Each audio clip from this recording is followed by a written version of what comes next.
Sometimes, the loudest sound in the world is the silence of someone who no longer needs you. Let that sink in.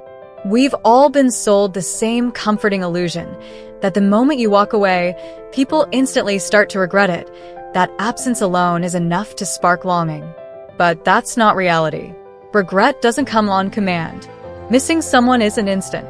It creeps in slowly, in places they never thought it would, in moments they never imagined they'd feel it. And tonight, we're going to break down why that happens, step by step. But before we dive in, take a moment, press that like button, subscribe, and join this community because here, we don't just talk about heartbreak. We talk about building the kind of strength that no storm can shake. Picture this. You're a lighthouse, standing tall against the sea. At first, they believe they can sail away, that brighter lights and easier shores await them. They drift further, convinced they'll never need your glow again. But then, one night, in the middle of a storm, they realize your light is gone. The waters are dark. The shore is nowhere in sight. And in that silence, in that absence, the truth finally hits them. Not when you shouted for them to stay. Not when you begged to be seen, but only when your presence disappeared. You see, most people think making someone miss you is about proving yourself, about pouring more love into an empty vessel. But that's a trap. It feeds their ego, not their heart. The truth is simpler and far more powerful. They miss you when you stop chasing. They miss you when your energy is no longer theirs to consume. When the comfort of your attention vanishes, when the rhythm of your presence breaks.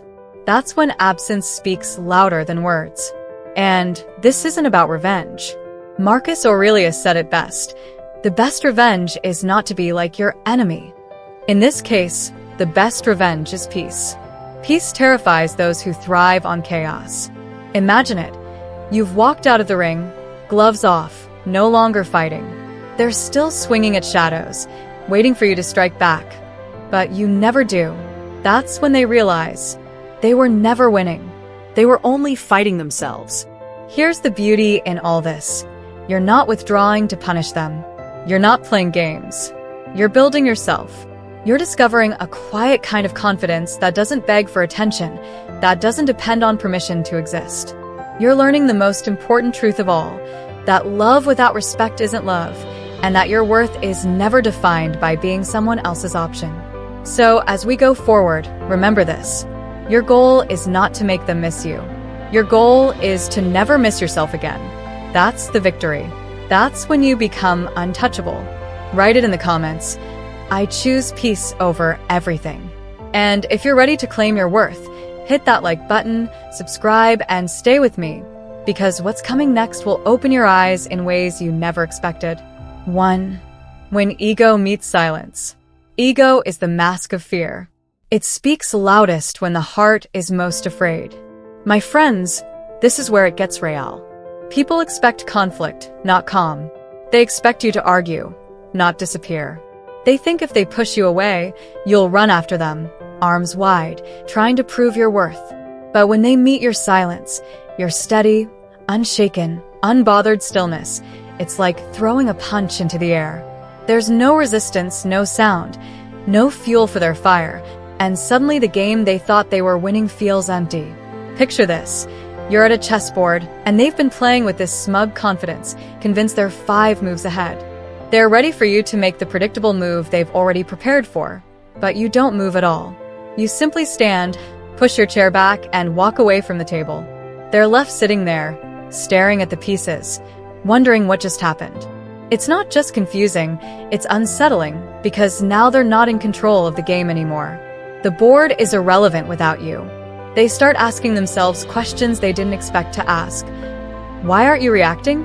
Why aren't you proving yourself? Have you stopped caring? Or worse, have you finally realized your worth and decided they're not worth the fight?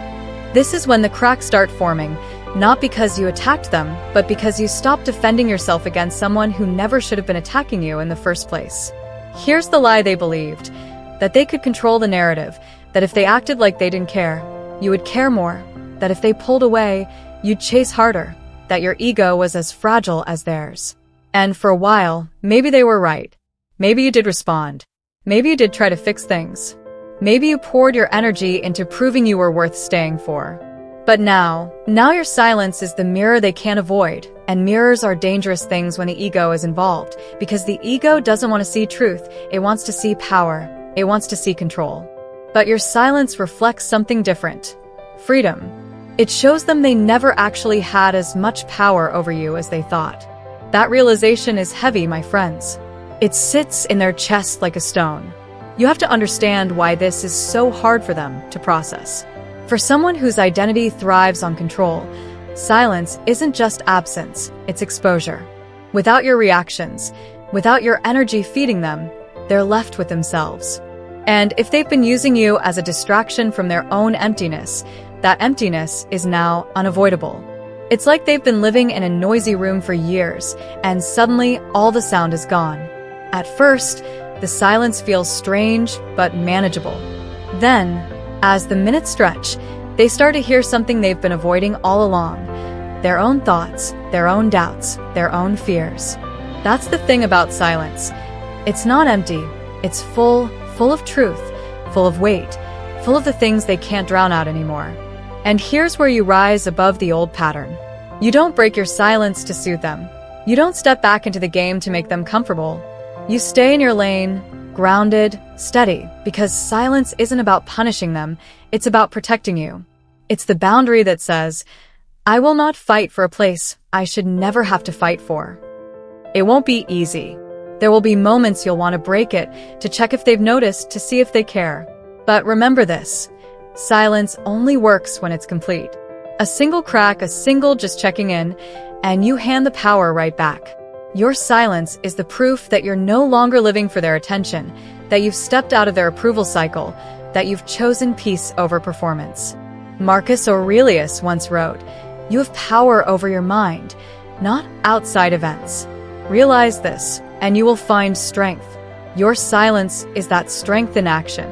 You're no longer reacting to their moves, you're living by your own, and that shift is something their ego can't handle, because it's the one thing they can't control you over.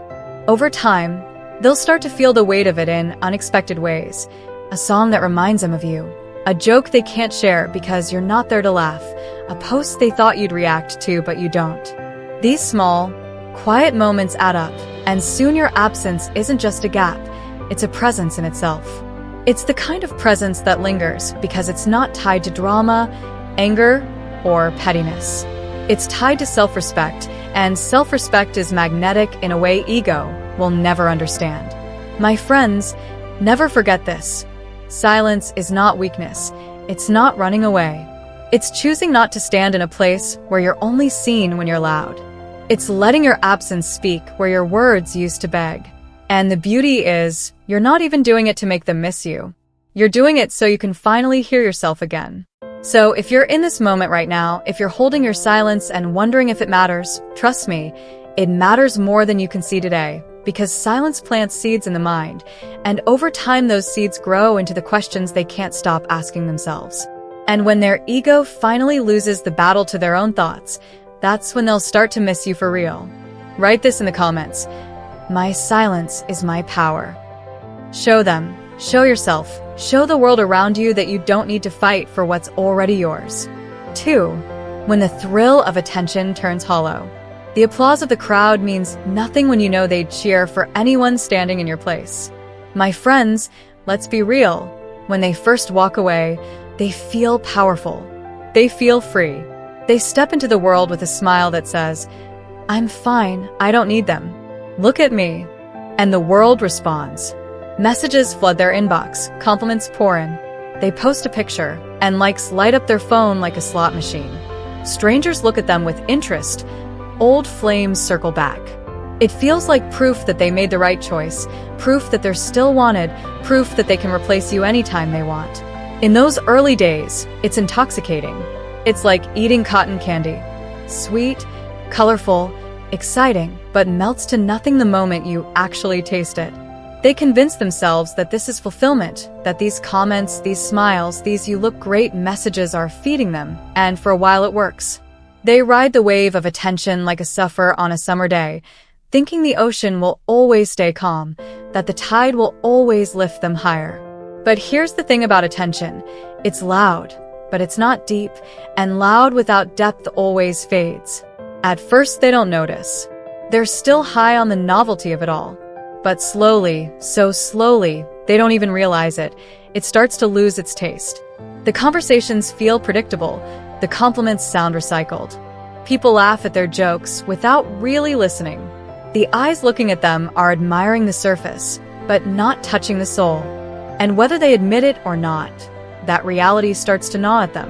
Because here's the truth no one told them. Attention isn't the same as connection. Being wanted for how you look is not the same as being valued for who you are. And deep down they know it. They start to notice the small things. Someone sends them a heart emoji, but doesn't ask how they're really doing. Someone invites them out, but barely listens when they speak. People see the highlight reel they post online, but no one sees the unfiltered moments that you used to hold without judgment. And in those tiny empty spaces between all the noise, they start to feel the hollowness creeping in. It's like standing in a crowded room, music blasting, people everywhere, and yet feeling completely alone. They begin to compare, not out loud, not in front of anyone, but in their mind. A joke someone tells reminds them of the way you laughed at their humor before the punchline even landed. Someone compliments their outfit, but it doesn't land the same as when you notice the details no one else ever caught. Someone sits across from them at dinner, smiling, talking, but they don't feel the comfort they once felt when you sat there, even in silence. The crowd starts to feel like static, loud, constant, but empty. And in that static, they remember your voice, not just the sound, but the way it carried truth, the way it could cut through noise and settle straight into the heart. The attention that once felt like proof of their worth now starts to feel like a performance.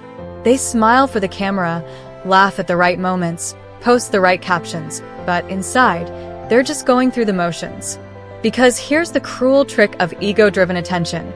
It tells you you're full while slowly starving you.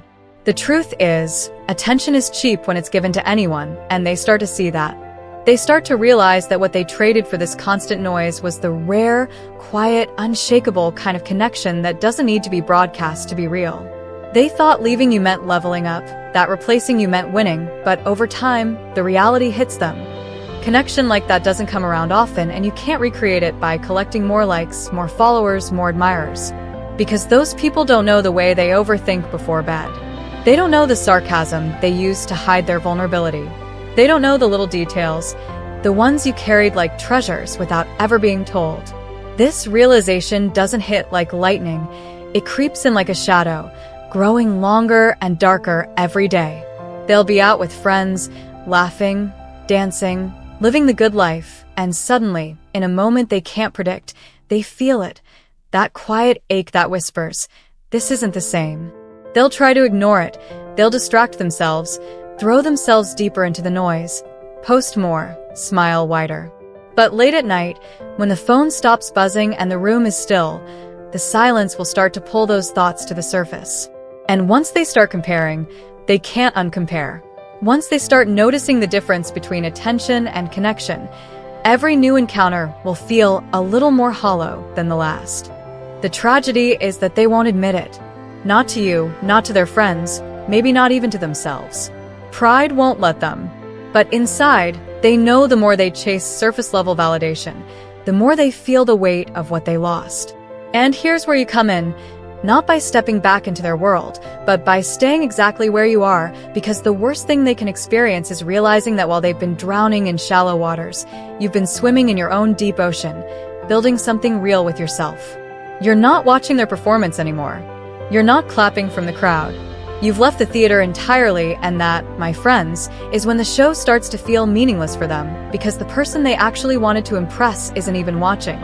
As Seneca once said, "It is not the man who is too little, but the man who craves more that is poor." They can have 100 admirers, but if they crave the one they lost, they will feel poorer than ever.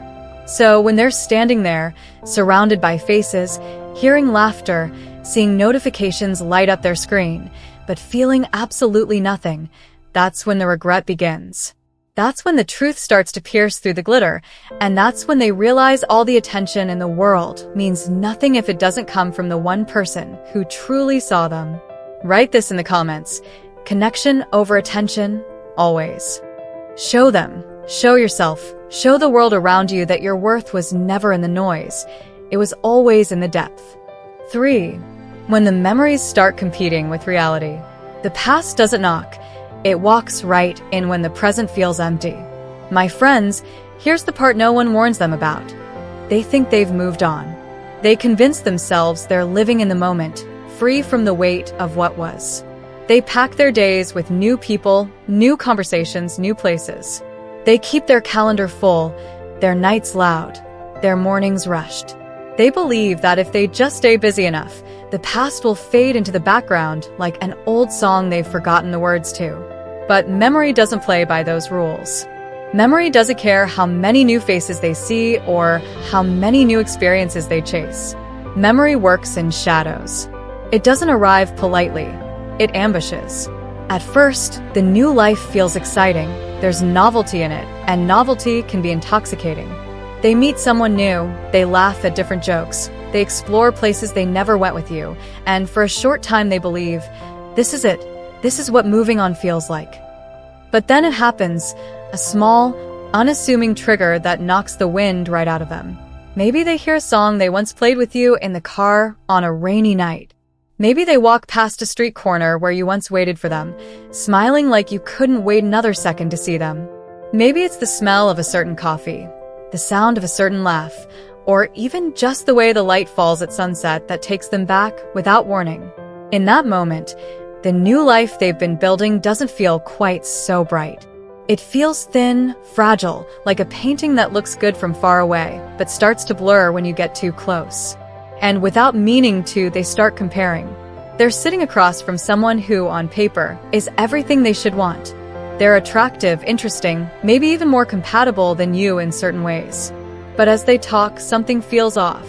The rhythm isn't the same. They have to explain their jokes instead of being met with instant laughter. They have to work to be understood instead of being known instinctively. The silences feel heavy instead of comfortable. They try to push the thoughts away. They tell themselves, don't romanticize the past, it wasn't perfect. But memory doesn't operate on logic, it operates on feeling, and feelings don't care about bullet points or shoulds. They remember the way you could sit in silence and still feel connected, the way you knew when they needed space without them saying a word, the way you saw their flaws and stayed anyway, not because you had to, but because you chose to. It's not nostalgia for perfection, it's the echo of something real, and when reality starts to feel flat, those echoes get louder. Think of it like this. They're eating at a new restaurant, and the food is fine, it's decent. But then, out of nowhere, they remember a meal you once made for them. Simple, maybe even imperfect, but it had something this one doesn't. Heart. And no matter how many dishes they try now, they can't replicate the flavor of something that was made with genuine care. That's what memory does. It doesn't just replay the highlight reels, it replays the feeling beneath them. And once that feeling is back in their awareness, it becomes the measuring stick for everything else. Suddenly, every conversation, every date, every quiet night feels like it's being weighed against something they thought they'd buried. The more they compare, the more they realize the gap isn't closing, it's growing. The new experiences might look good in photos, but they don't have the weight, the warmth, the depth of what they left behind. And here's the kicker. They start to notice that the more they try to create new memories, the more they feel the shallowness of them, because you can't force depth, you can't manufacture history, you can't rush trust. And the hardest part for them? Admitting to themselves that they feel it.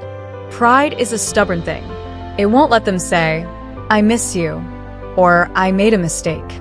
So instead they carry it quietly. They'll put on a smile, go on another date, post another picture, but inside, the tug-of-war has already begun. 1 foot in the present, 1 foot in the past. That split starts to wear them down. They can't be fully present with someone new because the shadow of what they had with you keeps brushing past them like a ghost in the room. They don't talk about it, but they feel it, and feelings have a way of making themselves known whether you want them to or not. Here's what makes this moment so powerful for you, my friends. You're not even trying to cause it. You're not sending reminders, not posting bait, not reaching out. You're living, you're growing. You've become the kind of presence that can't be replaced because you're not trying to compete. And in the quiet of their own mind, they know this. Seneca once said, "What need is there to weep over parts of life? The whole of it calls for tears." And in this stage, they start to understand that line in their own way. They realize that some of the most important parts of their life, the ones they thought they could discard and replace, are gone, and the life they're living now, as shiny as it looked from a distance, feels incomplete without them. This is when memory stops being an occasional visitor and starts becoming a constant companion. They can be in the middle of a crowded party, and suddenly their mind flashes to a night when it was just you and them. No noise, no crowd, just connection. They can be laughing at someone's joke and halfway through remember the way your laugh used to sound when you couldn't stop yourself. And no matter how good things look around them, those memories will start to color everything. Reality begins to lose its flavor when you've tasted something better. The irony is, this is when they might start convincing themselves to reach out, not because they're ready to admit regret, but because they want to see if you still feel it too. And that's where your power lies, my friends. Not in waiting for that moment, but in not needing it, because the moment you stop needing their acknowledgement is the same moment they'll crave it the most. Write this in the comments. My past will not be my prison. Show them. Show yourself. Show the world around you that while they're still wrestling with memories, you're busy creating a present so full and so strong that no comparison can touch it. For when their control starts to slip, control isn't power. It's an illusion that crumbles the moment no one plays along. My friends, some people don't just want connection, they want control. They want to dictate the rhythm, decide when things start and when they end, when they open the door and when they slam it shut. Control is their safety net.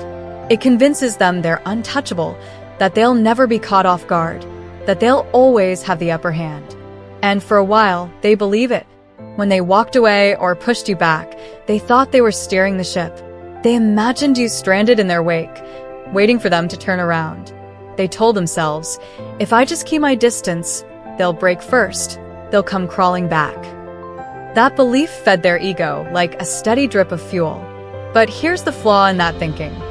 Control only works when the other person is still reacting. The moment you stop reacting, the moment you step off the stage completely, their entire script falls apart.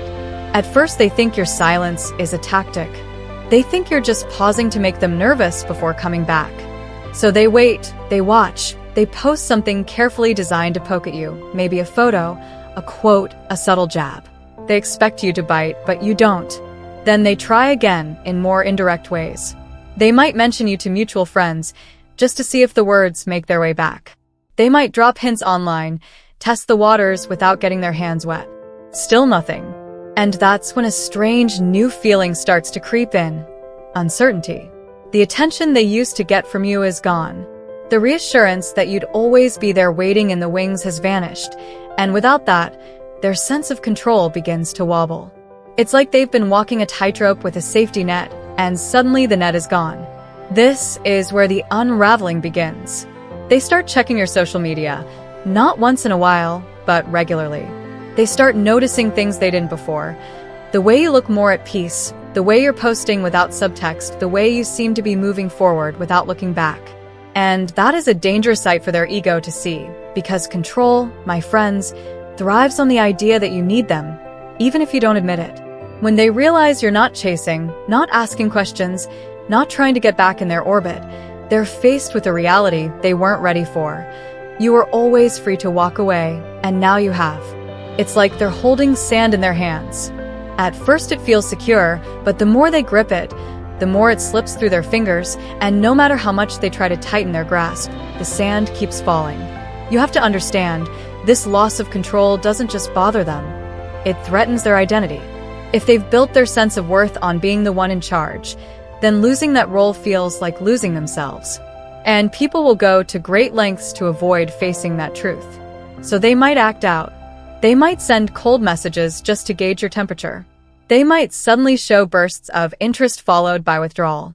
They might even try to pull you into subtle arguments, anything to get an emotional reaction, because for them, any reaction, love, anger, jealousy, is proof they still have a hold on you. But when you don't give them that proof, when you stay calm, consistent, and focused on your own growth, that's when the panic sets in. Seneca once said, "He who is brave is free." And your bravery here is in not needing their permission to move forward. That freedom, my friends, is the one thing they can't take from you, and it's the one thing they can't stand to see you holding. The more they see it, the more desperate they become to pull you back into the old dynamic. But desperation disguised as indifference is easy to spot when you've learned to value your own peace. You'll notice the little spikes of attention, the sudden attempts to check in, the questions passed through others, and you'll know exactly what they mean. Not love, not care, but an attempt to regain control. The most dangerous thing for someone who thrives on control is realizing they're no longer part of your decision-making. You're not waking up wondering what they'll say today. You're not dressing for their approval. You're not adjusting your mood based on their moods. You've taken yourself out of their hands completely. And that's the thing about real control. It was never theirs to begin with, you just allowed them to believe it was. Now, when they scroll past your life, they see someone who's not only survived without them, but is thriving. They see your calm, your focus, your refusal to play games, and that calm isn't just confusing, it's intimidating because deep down they know they can't compete with someone who's no longer competing at all. They start to realize that while they were busy trying to control the situation, they lost the only thing that mattered, the connection. And once control is gone, once the strings are cut, there's no pulling the puppet back. And here's where you win without lifting a finger. You're not waiting for their control to slip so you can swoop in. You're not lingering by the door, hoping they'll let you back in. You've already walked away from the house entirely.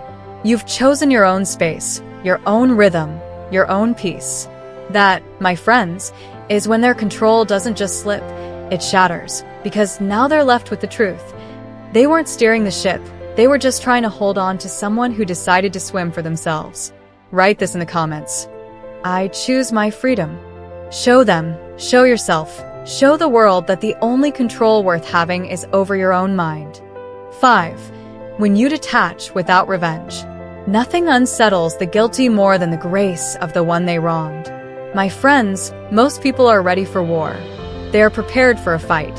When they hurt someone, they brace themselves for the yelling, the bitterness, the icy responses, the little digs meant to make them feel bad. They expect you to lash out, to try to make them jealous, to throw words like knives.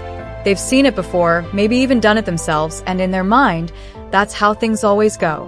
Hurt people hurt back. So when you don't, when you meet their betrayal, their disrespect, or their absence with nothing but calm detachment, it shakes something deep inside them. Not because you've gone silent in anger, but because you've gone silent in peace. C. Revenge is easy to process. If you try to hurt them back, they can still put themselves at the center of your actions. They can say, they're just mad because they still care. Look how much energy they're putting into me. Even your anger is proof to them that they still matter. But detachment without revenge? That's different. That says, you no longer have a claim here.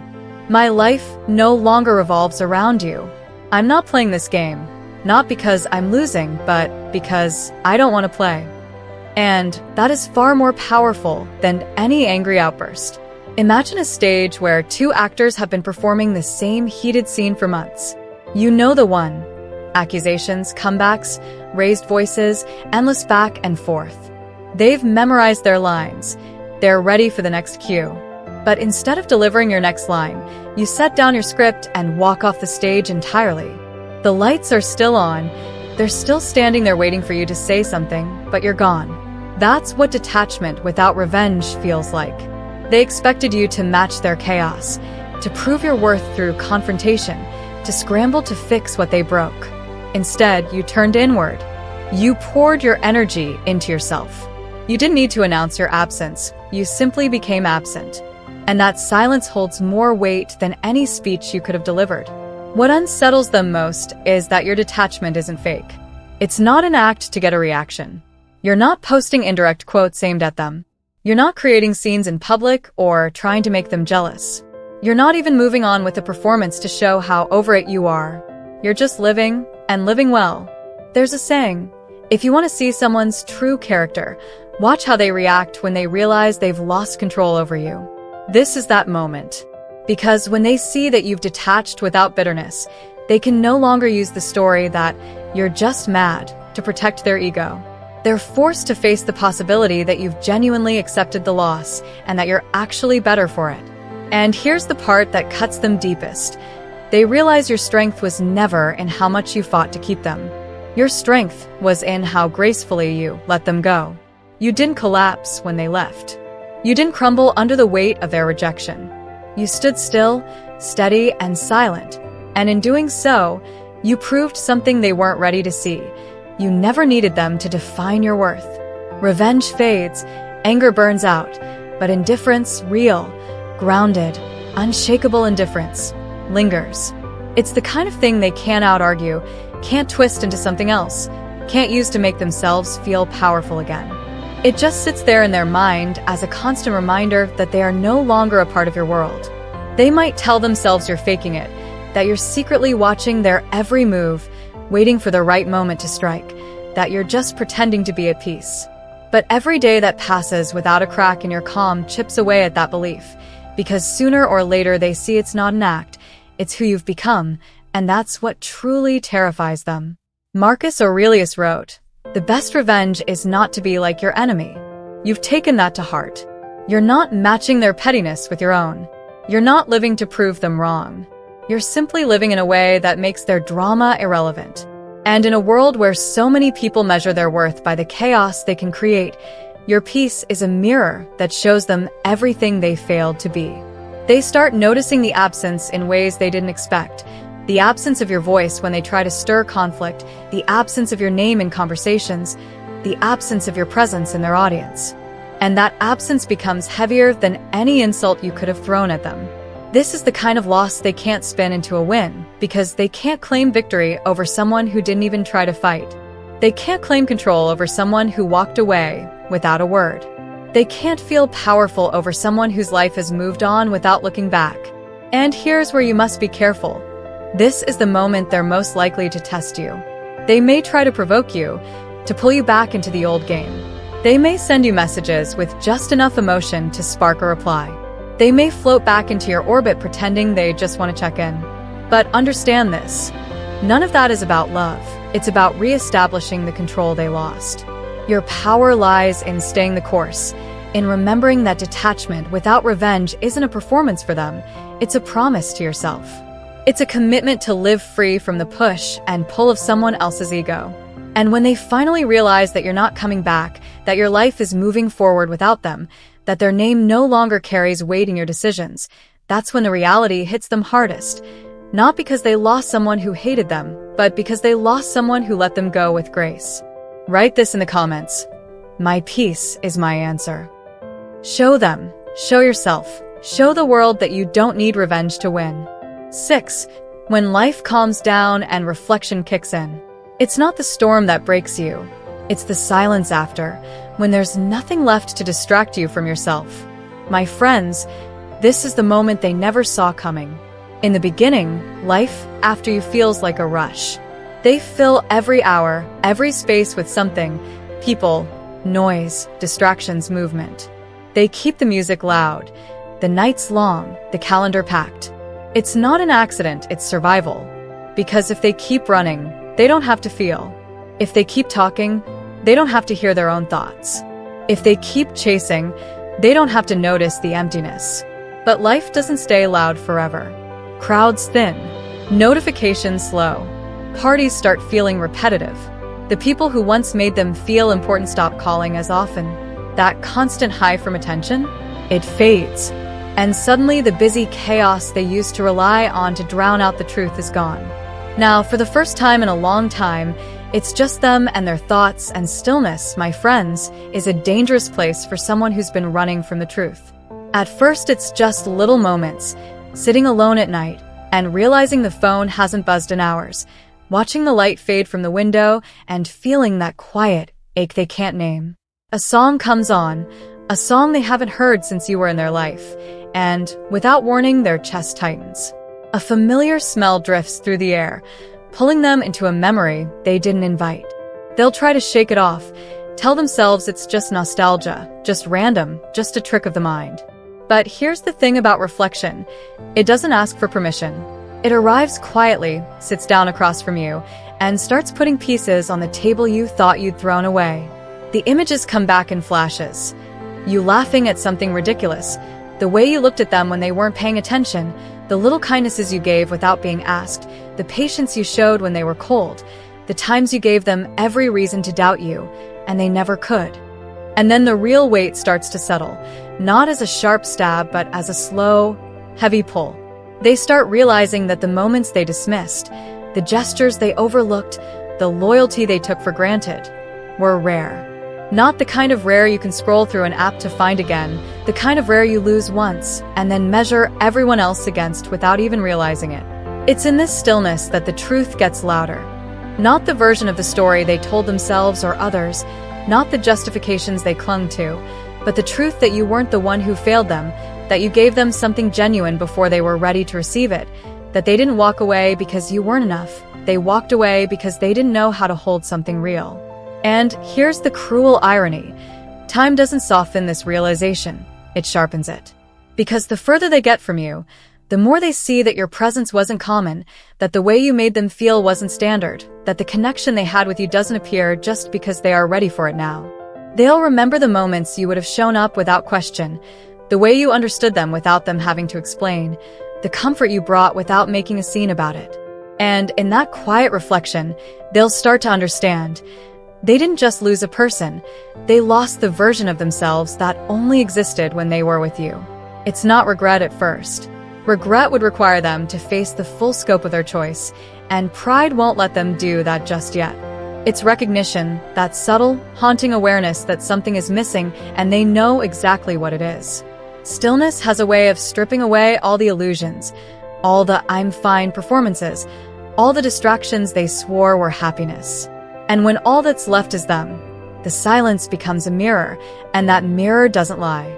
This is why I tell you, your silence, your peace, your refusal to chase, it all leads here. Because the truth is, they don't miss you when you're trying to remind them of your worth. They miss you when you've remembered it yourself. They don't start to ache when you're still standing at the door. They ache when they turn around and see you've locked it behind you, not in anger, but in acceptance.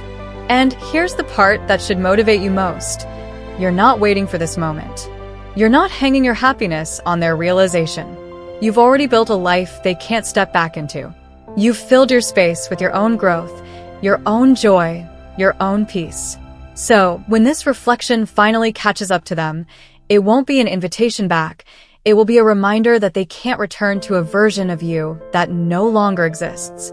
Marcus Aurelius said, "If it is not right, do not do it. If it is not true, do not say it."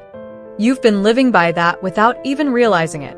You've cut out the false performances. You've stopped fighting for something that wasn't fighting for you. You've made peace your default, not your weapon.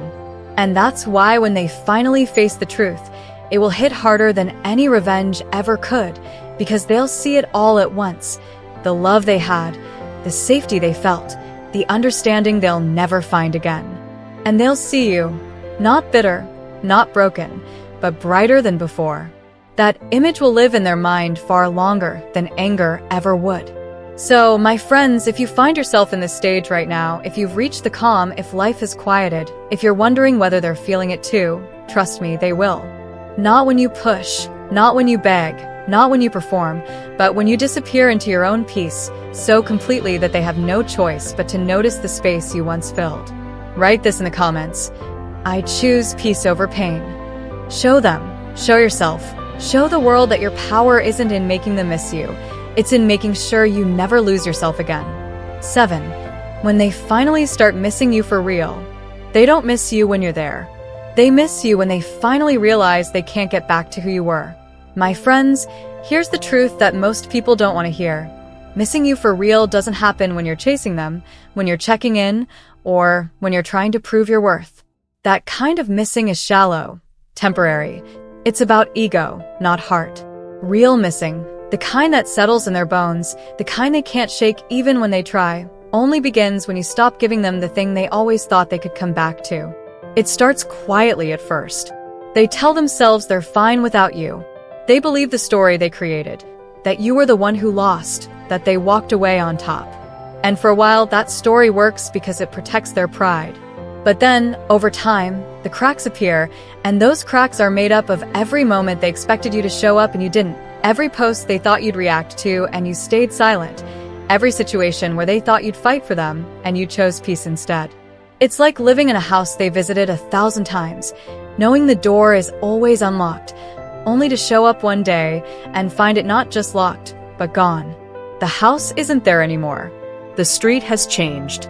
The world they thought they could return to no longer exists. And that's when the panic sets in. Because here's the secret. They didn't just value having you.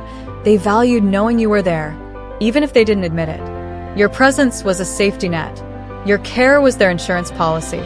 As long as you were still in their orbit, they never had to face the full weight of what life would feel like without you. But now you're gone in the way that matters most. You're not angry. You're not bitter. You're simply not available. And that kind of absence is louder than any confrontation. This is when they start replaying everything. The way you listened when no one else cared, the way you understood them without explanation, the way your presence made them feel grounded, safe, seen.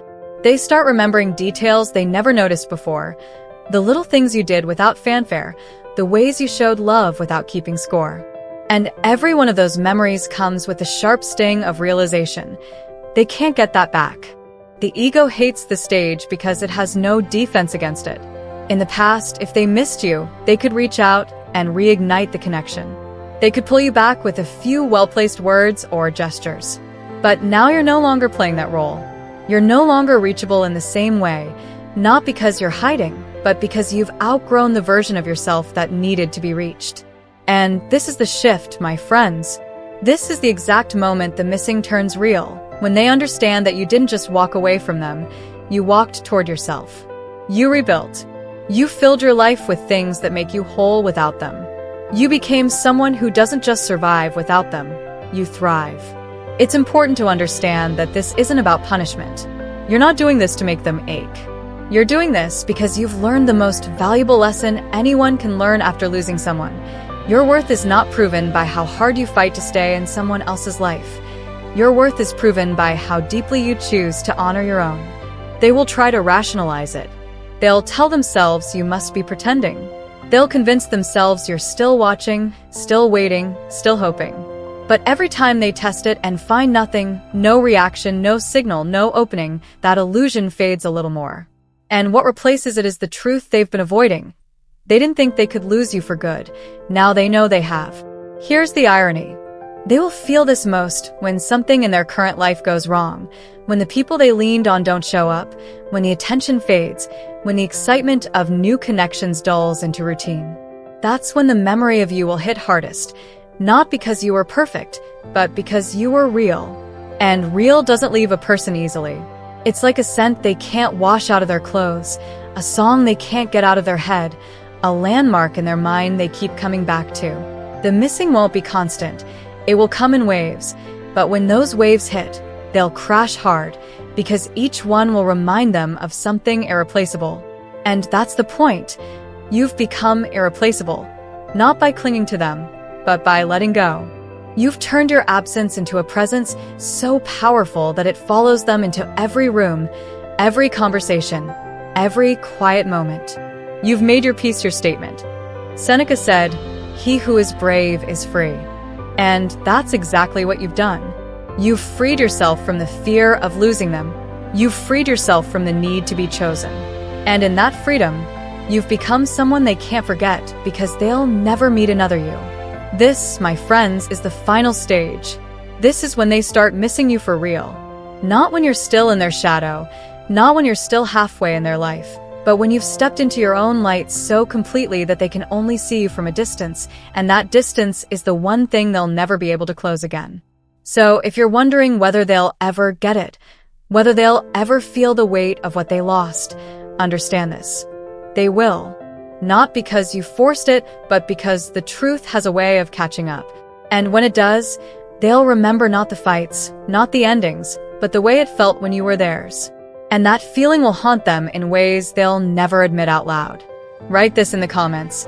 I am unforgettable because I am real. Say it, show it, live it. And if this spoke to you, if it reminded you of your own worth, then press that like button, share this with someone who needs to hear it, and subscribe so we can keep walking this journey together because, my friends, the world will try to make you believe your value depends on someone else seeing it. But here we remind each other of the truth. Your value is yours and no one can take it.